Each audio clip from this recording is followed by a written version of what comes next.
மற்றொரு அண்மை செய்தி, கோவை உப்பிலிப்பாளையம் மேம்பாலத்தில் கவிழ்ந்து விபத்துக்குள்ளான கேஸ் டேங்கர் லாரியிலிருந்து எரிவாயு கசியும் காட்சிகள் தற்போது வெளியாகியிருக்கிறது. கோவையில் எல்பிஜி டேங்கரில் கேஸ் கசியும் காட்சிகள் வெளியாகியிருக்கிறது.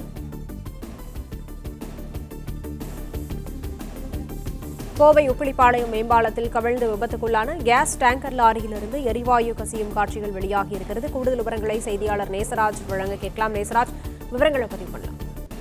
வணக்கம்.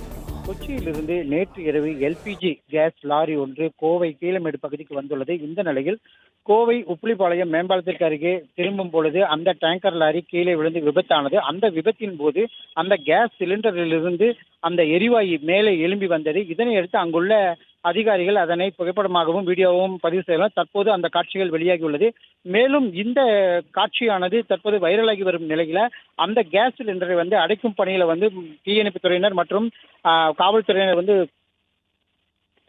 உடனடியாக அந்த நடவடிக்கை எடுத்தனர். மேலும் தற்பொழுது இந்த கோவை மாவட்ட ஆட்சியர் கிராந்திகுமார் 37 பள்ளிகளுக்கு விடுமுறை விட்டதாக தெரிவித்துள்ளார். அதே போல காவல்துறை ஆணையர் அவரும் இந்த பகுதியில் ஆய்வு செய்தார். மேலும் இந்த டேங்கர் லாரியை தற்பொழுது மீட்கும் பணி தொடர்ந்து நடைபெற்று வருகிறது. இதனால் அந்த பகுதியில் பரபரப்பு ஏற்பட்டது குறிப்பிடத்தக்கது.